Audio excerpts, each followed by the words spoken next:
میخوام تو این ویدیو بهتون بگم که چجوری دوست پیدا کنید، چجوری اجتماعی تر باشید و چجوری توی سفری که حتی تنها پا میذارید توش بتونید با آدمای جدیدی آشنا بشید.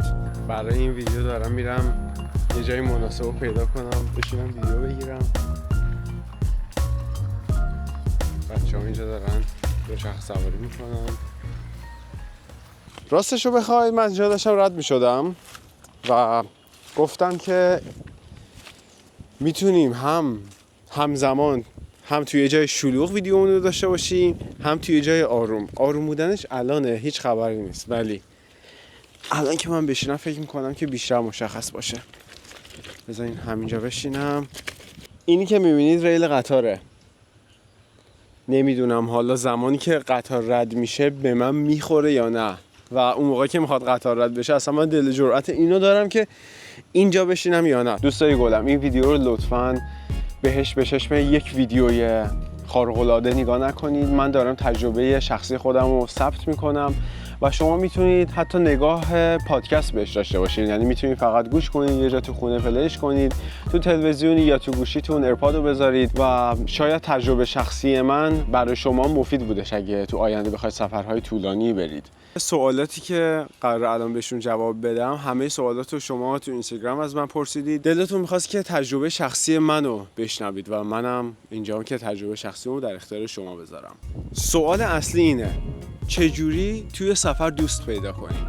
این سوال جواب دادن بهش راحته، ولی وقتی موقع عمل میشه شاید بشه گفت که اونقدر آسون نباشه، اونقدر هم سخت نباشه. بیا تو هم اگه بیای اینجا ما با هم سوالا رو جواب بدیم که نور علی نور میشه. بیا بیا بیا بیا بیا. سلام. دوست پیدا کردم. ببین دوست پیدا کردم. مهمترین چیز توی دوست پیدا کردن سلام دادنه. یعنی شما نفر اولی باشید که سلام میدید. سلام بچه‌ها، اینو خیلی جدی دارم میگم. وارد یه جمعی میشید، همه غریبن، شما کسی رو نمیشناسید، خودشون جمع خودشونو دارن، شما اولین نفر باشید که میگید سلام. های هی how you doing. نه تو رو خدا اونو گاز نگیر، بیا اینور. hey bro how you doing. چون که سلام دادن بچه‌ها باعث این میشه که یه لبخندی روی لب آدما به وجود بیاد و این لبخنده شروع یه کانکشنه و آدما باعث میشه سر صحبت رو با شما باز کنن. اگر باز نکنن شما دیگه خجالتی نیستید. های هی سلام چطوری، چه تو فارسی چه تو انگلیسی. دومی سوال این میشه که اهل کجایی، از کجا اومدی، تو واسهشون تعریف کنی، اونا واسه تعریف میکنن و این آسون ترین و مهمترین قضیه است توی دوست پیدا کردن. دومین کار مهم برای اینکه ما دوست پیدا کنیم چیه؟ اونم اینه که به جای اینکه ما بریم هتل یا از جمع و جاهایی که جمعیتشون بیشتر فراری باشیم بریم هاستل. هاستل برای اون کسایی که نمیدونن چه بخوام یه توضیح بدم، هاستل فارسی بخوایم بگیم مسافرخونه میشه، ولی مسافرخونه وقتی کلمه شما میشنویم فکر میکنیم که یه جای درب داغون و یه جاییه که کیفیت اقامت خوب رو به ما نمیتونه بده، در حالی که هاستل، بعضی هاستل ها با هتل ها میتونن برابری کنن و قیمتشون پایین تره، فضای خیلی بزرگی ندارن و این باعث میشه که مردم مخصوصا جوون ها دور هم بشینن، با هم صحبت کنن و دوست پیدا کنن. یعنی خیلی ها مثلا میبینین که تو یه دونه هاستل با هم آشنا میشن و بقیه مسیر رو با هم دیگه میرن. این میشه کلیت این که شما چجوری بخواید دوست پیدا کنید. برای دوست پیدا کردن شما لازمه که خوش برخورد باشید، شما لازمه که از جمع‌ها فراری نباشید، شما لازمه که برید تو دل آدم‌ها باهاشون صحبت کنید، بهشون لبخند بزنید. سوال بعدی که از من پرسیده شده اینه که خاطره بد از نزدیک شدن آدم‌ها به خودتون ندارید؟ چون که ما هر جا میریم تنها نیستیم، با یه نفر آشنا میشیم، با دو نفر آشنا میشیم و تو هر شهر، تو هر روستا، تو هر کشور کلی دوست و رفیق ما برای خودمون پیدا میکنیم. الان از 3 کشوری که گذشتیم، از ایران، پاکستان و هند گذشتیم و در حال حاضر سریلانکا هستیم. دوست و رفیق‌هایی که پیدا کردیم آدم‌های گذری نبودن و ما باهاشون هنوز در ارتباطیم. ممکنه همدیگر دوباره تو اون کشورها ببینیم یا اونا بیان ایران به ما بخوان سر بزنن و خب منطقیه که آدم بخواد یه خورده محتاط باشه و این سوال برای بعضیا پیش بیاد که چجوری از این نترسیم که یه آدم بد بخواد بهمون نزدیک بشه یا خاطره بدی بخواد واسمون درست کنه. هر چقدر شما بیشتر سفر کنید، هر چقدر بیشتر با آدما برخورد داشته باشید، این حس شیشم شما، این غریزه شما قوی تر میشه. یکی از خاطرات ناخوشایند و بعدی که تا الان تو سفر من تجربه کردم مربوط به شهر کراشی کشور پاکستان میشه. کراچی شهر بزرگ و پرجمعیتیه و اصلا هم توریستی نیستش. ما با یه سری آدما اونجا آشنا شدیم و دوست شدیم. خدا رو شکر چیزی نبوده که بخواد خسارت جبران ناپذیری بزنه و خاطره بدی بخواد برای ما بسازه. فقط قضیه‌ای که هستش اینه سوء استفاده مالی ما قرار گرفتیم. این شد ناخوشایندترین قسمت این سفر ما و بعد از اون چیزی مثل این وجود نداشتش، خدا رو شکر. پس یعنی کورکورانه نباید سراغ کسی رفت و دعوت آدم‌ها رو برای خونه نباید پذیرفت. یعنی اگه کسی شما رو به خونه دعوت میکنه همون به یه بسم الله نرید خونهشون بگید که ما اومدیم میخوایم اینجا بمونیم. خیلی ها مثلا ممکنه به این فکر کنن که اگه شما برید خونه کسی و مهمون کسی بشید از لحاظ اقتصادی براتون به صرفه تر در میاد. درسته خرج و مخارجتون کمتر میشه، ممکنه که بعدهای غذاییتون رو مهمون بشید، ممکنه که پول جا ندید، ولی خب از اون طرف راه فرارتون رو برای خودتون باریکتر میذارید. اگه دعوت کسی رو قبول کنید و با میزبان حال نکنید، با افراد اون جمع ارتباط برقرار نکنید و بخواید ازشون فاصله بگیرید، این کار براتون سخت‌تر میشه. اگه دعوتشون رو قبول کنید تا کسی رو کامل نشناختین دعوتش رو قبول نکنید. به این نگاه نکنید که الان شما اومدید پیش ما، داریم با هم وقت میگذرونیم، یه تایم با کیفیتی رو داریم با هم میگذرونیم و داره خوش میگذره. به این توجه کنید که ممکنه واسهتون عواقبی داشته باشه اگه اون آدم از دعوت کردن شما قصد و غرضی داشته باشه. سوال بعدی تو این زمینه اینه که چجوری باید منعطف بود. چقدر فرهنگ‌های مختلف غالبه تو این سفر روی شما و چقدر ممکنه شما رو اذیت کنه. شوک فرهنگی چیه و زبان انگلیسی چقدر مهمه توی این مسئله، توی این سفر، مخصوصا سفرهای زمینی، سفرهای طولانی. سفر طولانی بچه‌ها یعنی سفری که بیشتر از 6 ماه بخواد طول بکشه. همین الانی که ما داریم با هم صحبت میکنیم 187 روز از روزی که من خونه رو ترک کردم، خونه‌ای که توی تهران هست رو ترک کردم، 187 روز گذشته. بهش که فکر میکنی میبینی که 187 روز 6 ماه رو گذشته و ما رسما وارد یک سفر طولانی شدیم. و شما وقتی که زمینی سفر میکنید تجربه عمیق‌تری دارید، ارتباط با آدما واسهتون عمیق‌تره. با فرهنگ‌ها و آدمای مختلف که آشنا میشید میبینید که فرهنگشون هر چقدر هم به شما غالب باشه، دین و مذهبشون هر چقدر هم فرق کنه، زبونشون فرق کنه، شما میتونید باهاشون ارتباط برقرار کنید. زبان انگلیسی خیلی مهمه، خیلی مهمه، خیلی مهمه. شما گلیمتون رو از آب در میارید اگه بتونید زبان انگلیسی صحبت کنید. شما با آدم‌های جدیدی میتونید آشنا بشید. شما کانکشن‌های جدید میسازید اگه زبان انگلیسیتون خوب باشه.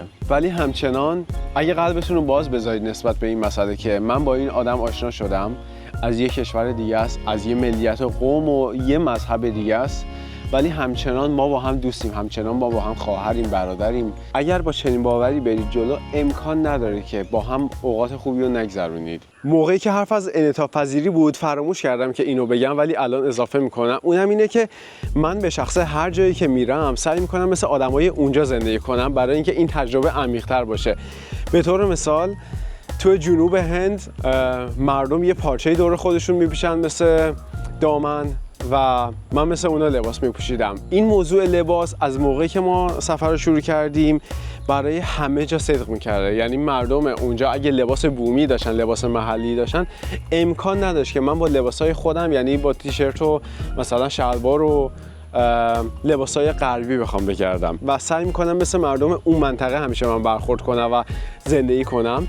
اگه نوع خاصی غذا میخورن، یعنی اگه با دست غذا میخورن یا با قاشق غذا نمیخورن، مثل هند با دست غذا میخورم. اگه رژیم غذاییشون فرق میکنه، مثل بعضی از نقاط هند گیاهی میخورم، اگه مثل بعضی نقاط پاکستان فقط گوشت میخورن، میگم چشم، چرا که نه. و خب این باعث میشه که مردم اونجا هم حال کنن دیگه. خود ما ایرانی ها وقتی یه توریستی میاد کشورمون، وقتی میبینیم که مثل ما میخواد زندگی کنه، مثل ما میخواد از همه چی لذت ببره، ما هم خوشحال میشیم و با آغوش باز میگیم چرا که نه. خب دیگه برگردیم ادامه صحبت ها. همه جای دنیا خوب و بد داره، همه جای دنیا شما میتونید دوستای خوب بسازید، آدمهای بدی هم وجود داره که ممکنه که بخوان جیب شما رو خالی کنن، بخوان به شما صدمه روحی بزنن، بخوان به شما صدمه جسمی بزنن.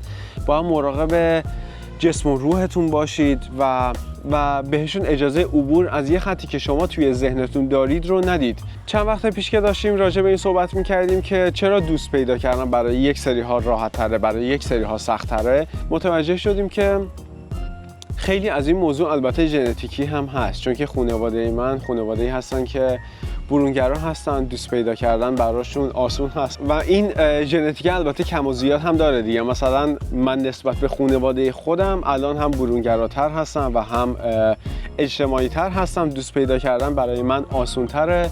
یعنی امکان نداره من وارد یه محله‌ای بشم، وارد یه جمعی بشم و حداقل اگه بخوایم مثال بزنیم تو اون جمع 10 نفر باشن، من با اگه 10 نفرشون دوست نشم حداقل با 8 نفرشون دوست میشم. و این چیزی نیست که من به زور انجام بدم یا بخوام ادا در بیارم. ارتباط برقرار کردن با آدما برای من لذت بخشه. من از صحبت کردن با آدما لذت میبرم. من از اینکه یه چیزی به آدم‌ها بتونم یاد بدم، یه چیز ازشون بخوام یاد بگیرم لذت میبرم. چرا قطار رد نمیشه این وسط حالا؟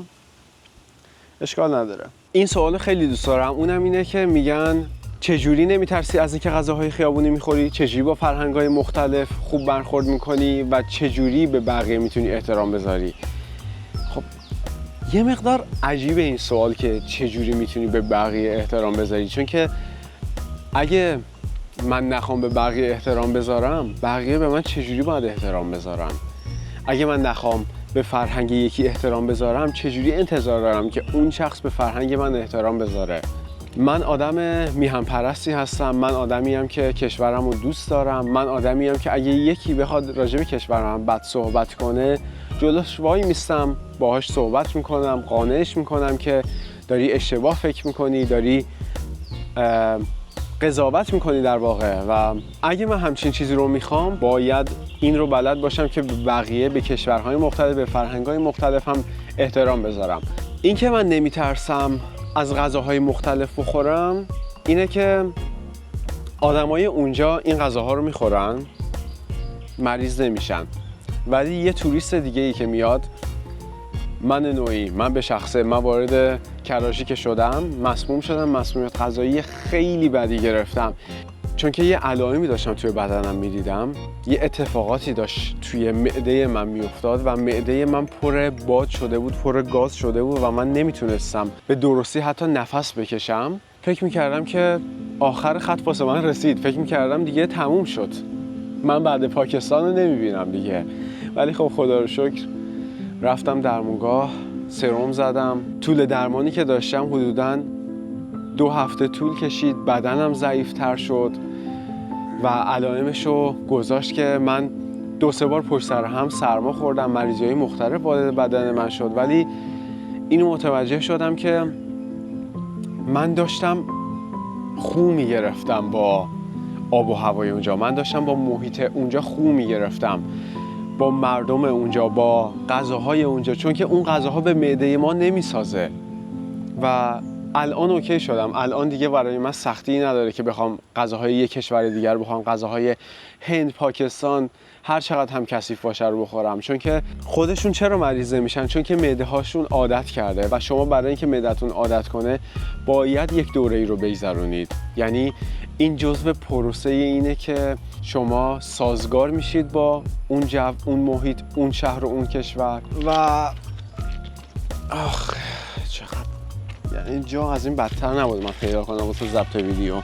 و یه مقدار هم من آدم نه ترسی هستم نسبت به این مسائل و دوست دارم که تجربه کنم. اون لحظه‌ای که تو کوچه پس کوچه های شهر کراچی پاکستان من حالم بد شده بود و دیگه نمیتونستم تحمل کنم رو یادم میاد. الان احساس میکنم که یکی از جونامو من اونجا استفاده کردم. سوال بعدی اینه که شوک فرهنگی چیا هست تو سفر شما و چه چیزایی باعث این میشه که شما اون شوک فرهنگی بهتون دست بده و اذیت بشید؟ بچه شوک فرهنگی این سفر نداره، یا اگر هم داشته باشه خیلی کمه، چون که شما دارید زمینی سفر میکنید. شما اگه زمینی سفر کنید شهر به شهر، نقطه به نقطه، که زبون ها عوض میشه، محله ها عوض میشه، پوشش ها عوض میشه، رنگ پوست ها عوض میشه، اینا رو شما حس میکنید. بخوام یه مثال بزنم براتون، توی هند یه معبدی ما رفتیم اسمش معبد موشها بود که اتفاقا ازش ویدیو هم تهیه کردم که به زودی براتون تو همین کانال یوتیوب پستش میکنم. به شدت جای کثیفی بود و به شدت جای حال به همزنی بود. اگه ما با پرواز یک راست میرفتیم پایتخت هند و از اونجا زمینی با اتوبوس میرفتیم اینجا، چون که اینجا یه شهر کوچیکی بود و فرودگاه نداشت طبیعتا، امکان نداشت ما بتونیم اونجا دووم بیاریم و اصلا بتونیم تحمل کنیم اون فضا رو. اون فضایی که ما اونجا دیدیم قابل تحمل نبود برای یک توریستی که اگه تازه رسیده باشه اون شهر، اون کشور. به این میگن شوک فرهنگی، به این میگن که شما یه چیز جدیدی میبینید که مخصوصا تو هندی که به سرزمین عجایب و غرایبش معروفه، همچین چیزی شما ببینید به عنوان یک توریستی که تازه رسیدید، تموم، این واسه شما میشه شوک فرهنگی. ولی حتی اگه بخواد شوک فرهنگی وجود داشته باشه، برخورد باهاش رو نباید سخت بگیرید، باید بذارید آروم آروم خودش راهش رو پیدا کنه. روز اول نباید بگید که من میرم تو دلش، یا روز اول نباید بگید که نه من دیگه اصلا نمیخوام تو این جو باشم. این شوک فرهنگی فقط مربوط به سفر من نیست، این شوک فرهنگی رو خیلی از بچه‌هایی که مهاجرت میکنن باهاش روبرو میشن. بچه‌هایی که مجبورن مهاجرت کنن، بچه هایی که مهاجرت براشون شده بقا، تنها راهی که بخوان یه زندگی بهتر رو بتونن بسازن، که متاسفانه از این موضوع هیچکی خوشحال نیستش. نه من خوشحالم، نه شما خوشحالید، نه بقیه خوشحالن، چون که ما دوست داریم که سرزمین خودمون، ایران خودمون، یه جایی باشه برای زندگی بهتر. حالا بگذاریم، کاری نداریم.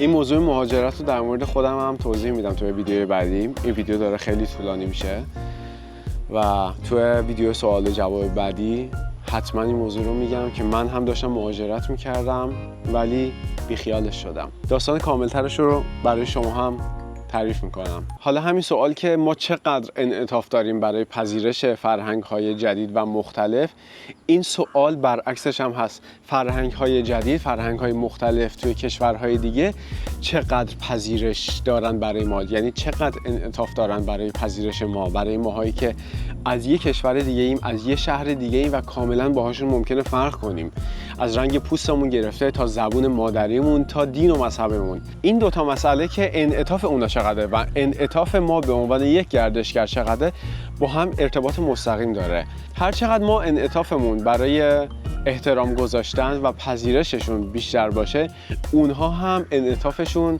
برای پذیرش ما بیشتره.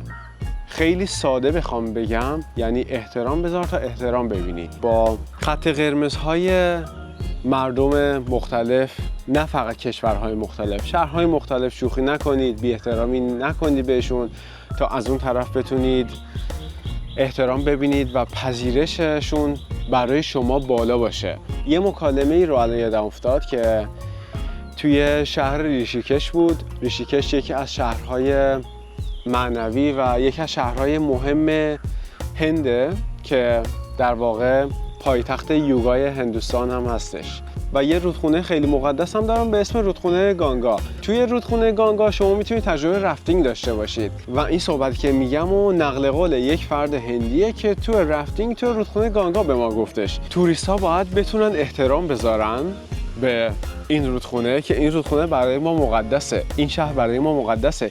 توریست ها نباید با بیکینی بیان اینجا. اگه میخوان با بیکینی بگردن، ما گوا رو داریم، میتونن برن جنوب هند. گوا یه شهر توریستی، یه جایی که همه پارتی میکنن. اصلا جو اون شهر جو ساحلیه و اونجا شما آزادید، راحتید که با بیکینی بگردید. توی رودخونه گانگا، توی شهر مقدس کسی لخت نمیگرده، ممکنه برن تو آب. حرف اون بنده خدا همینیه که من تو این ویدیو گفتم، احترام بذارید تا احترام ببینید. اونا دوست دارن که شما به عنوان گردشگر بیایید اونجا، صنعت گردشگریشونه، به هر حال از این موضوع درآمد دارن، برای کشورشون خوبه، ولی در عین حال دوست دارن که شما بهشون احترام بذارید، دوست دارن که با شما خوب برخورد کنن و شما هم با اونها خوب برخورد کنید. و این موضوع که ما باید پوشش مناسب و مربوط به شهر و کشور مراعات کنیم و در نظر داشته باشیم، مربوط به کشور خودمون هم هست. یعنی من میدونم که به هر حال جوونا، دوستای خودمون میرن یه شهری مثل چابهار و اونجا راحت لباس میپوشن، دخترها بیکینی میپوشن، پسرها فقط با یه دونه مایو میگردن و میخوان آفتاب بگیرن. این موضوع یه مقدار از طرف مردم اونجا غیر قابل پذیرشه. کسی نمیاد به شما چیزی بگه، کسی نمیاد شما رو دعوا کنه، کسی نمیاد به شما بی احترامی کنه. همونجور که این موضوع بی احترامی به رودخونه گانگا و اون شهر هست، این موضوع بی احترامی به شهر چابهار خودمون هم هست. واسه همچین تجربه‌ای ماها شهرهای ساحلی دیگه‌ای هم داریم. شما میتونید این تجربه رو اونجا داشته باشید. پس این میشه موقعیت شناسی. صحبت‌های این ویدیو امیدوارم که به کارتون بیاد. حالا من یه خورده عمیق‌تر شدم از اینکه چجوری دوست پیدا میکنیم به اینکه چجوری تجربه بهتری داشته باشیم تو سفر راهی شدم. اگه سوال بیشتری دارید حتما توی کامنت ها بپرسید. اینستاگرام منو میتونید فالو کنید، اونجا از من سوال بپرسید. من هر از چند گاهی یه کوئسچن باکس میذارم و به همه کوئسچن باکس ها جواب میدم. اگه تک تک توی دایرکت ها بهشون جواب ندم چون تعدادشون زیاد میشه، حتما براشون یه ویدیو این چنینی میسازم و سوالای پرتکرار رو حتما بهشون جواب میدم. دوستتون دارم، دمتون گرم که همراه من هستید تو این مسیر و من هم سعی میکنم مثل همیشه با شما تجربه هامو در میون بذارم. یه قطار هم مختصر رد نشدهش کنیم اینجا. من انقدر میمونم اینجا تا یه قطار رد بشه و تو این ویدیو اضافهش کنم. هر چقدر که این سفر کاملتر میشه، روزها میگذره، من هم پخته تر میشم، بهتر میتونم با شما صحبت کنم، تجربه هامو راحت تر میتونم با شما در میون بذارم. صرفا فقط برای من این نیستش که بخوام واچ تایم پر کنم، الگوریتم ها رو بخوام دنبال کنم یا امثال اینها. نه اصلا. من دوست دارم که توی ویدیوهای من تجربیات منو بتونید استفاده کنید. اگه به کارتون میاد البته. صحبتام Hello, how you doing? Yeah, nice. اگه صحبت‌های من براتون مفیده بتونید توی سفراتون استفاده کنید. اگه موضوعی هستش که لازم باشه باهاتون در میون بذارم، حتما این کارو میکنم و چکیده تجربیاتمو مثل همیشه باهاتون در میون میذارم و با هم در ارتباطیم دیگه. دوستتون دارم، مخلصیم. بچه‌ها قطار داره میاد. اینقدر وایسادم تا قطار بیاد بالاخره. اوه، از این طرف داره میاد.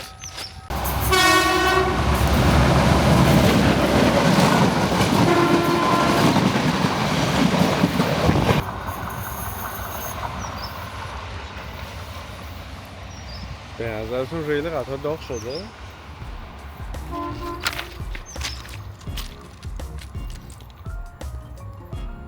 نه، داغ نشده. خوب شد اونجا نشستم و ادامه ویدیومو بگیرم.